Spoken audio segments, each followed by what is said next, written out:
Mehsana collector કચેરી ખાતે લોહિયાળ આવેદનપત્ર પાઠવ્યું।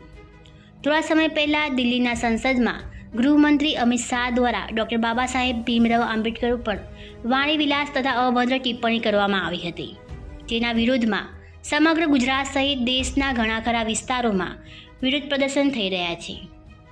મહેસાણા ખાતે ફુવારા સર્કલ આગળ બાબા સાહેબ આંબેડકરના પ્રતિમાને ફૂલહાર કરીને ભવ્ય રેલીનું આયોજન કરવામાં આવ્યું હતું, જે અંતર્ગત સમસ્ત મહેસાણાના બંધારણ પ્રેમી જનતા દ્વારા ફુવારા સર્કલથી તોરણવાડી માતા ચોક, ત્યારબાદ ગાંધી શોપિંગ સેન્ટરના માર્ગે થઈને કલેક્ટર કચેરી ખાતે 500થી વધારે બંધારણ પ્રેમી જનતા આવી પહોંચી હતી। ત્યારબાદ કલેક્ટર કચેરી ખાતે સૂત્રોચ્ચાર કરવામાં આવ્યો હતો। આવેદનપત્રની અંદર પોતાના અંગૂઠા લોહીવાળા કરીને આવેદનપત્ર લોહીવાળો અંગૂઠો કરવામાં આવ્યો હતો, સાથે સિગ્નેચર પણ કરવામાં આવી હતી। કલેક્ટર કચેરી ખાતે સોંપવામાં આવ્યું હતું। ગૃહમંત્રી અમિત શાહની રાજીનામાની માંગ સાથે ઉગ્ર વિરોધ પ્રદર્શન કરવામાં આવ્યું હતું। પોલીસ સ્ટાફ દ્વારા ચુસ્ત બંદોબસ્ત સાથે રેલી યોજીને આવેદનપત્ર પાઠવવામાં આવ્યું હતું। શું કહેવા માગશો, આજે જે લોહિયાળ આવેદનપત્ર આપવું પડ્યું? 17 ડિસેમ્બર 2024ના રોજ ગુજરાતના એક સમયના તડીપાર રહી ચૂકેલા અમિત શાહે બાબા સાહેબનું રાજ્યસભામાં જે અપમાન કર્યું, એ અપમાનના વિરોધમાં આજે મહેસાણા તાલુકા દલિત સમાજે મહેસાણા કલેક્ટરશ્રીને લોહીના અંગૂઠા સાથેનું આવેદનપત્ર આપ્યું છે અને અમે કલેક્ટર મારફતે રાષ્ટ્રપતિ અને રાજ્યસભાના અધ્યક્ષને આવેદનપત્ર મોકલી અને અમિત શાહનું રાજીનામું લેવાની માંગ સાથેની આજે માંગણી કરી છે। કઈ સંસ્થા દ્વારા છે અને કેટલા લોકો ઉપસ્થિત રહ્યા હતા? આખા કાર્યક્રમમાં આપે જે રીતે જોયું, 501 લોકો કાર્યક્રમમાં હાજર રહ્યા હતા અને સમગ્ર અનુસૂચિત જાતિ સમાજ, બંધારણ પ્રેમી સમાજ, મહેસાણા તાલુકાના અનુસૂચિત જાતિના નાગરિકો દ્વારા આખું આવેદનપત્ર આપવામાં આવ્યું છે। શું આગળની રણનીતિ રહેશે? આગળ અમે જે માગણી કરી છે, જો આગળ કશું થશે નહીં તો આગળ અમે ઝલક પ્રોગ્રામો આપીશું।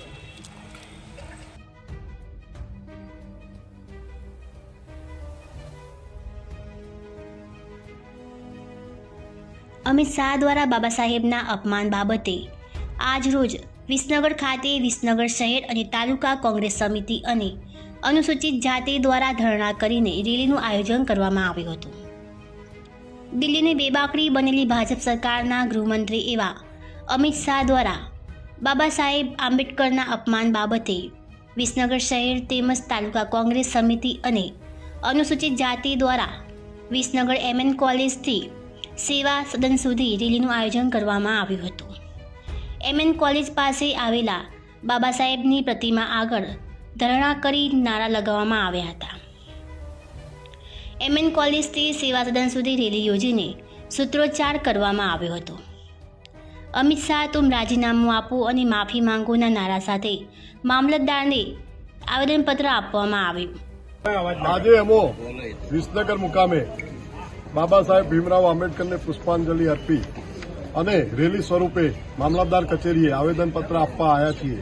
તે અનુસંધાને આપને જણાવીએ છીએ કે વર્તમાન ભારતના ગૃહમંત્રી, ગુનાહિત ઇતિહાસ ધરાવતા તડીપાર નેતા, જે ભારતના મસીહા, ભારત રત્ન એવા બાબા સાહેબ ભીમરાવ આંબેડકર સાહેબનું અપમાન કર્યું છે, ત્યારે હિન્દુસ્તાનની પ્રજા અને ભારતવાસીઓ તમામ આ સાખી નહીં લે।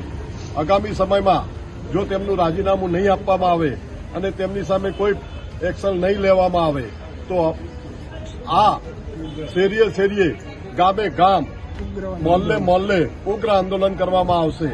આવા તડીપાર નેતા, આવા મસીહા, જેમને બંધારણના ઘડવૈયા કહેવાય છે, એવા મહાપુરુષનું જ્યારે અપમાન કર્યું હોય ત્યારે સમગ્ર પ્રજા આને માફ નહીં કરે।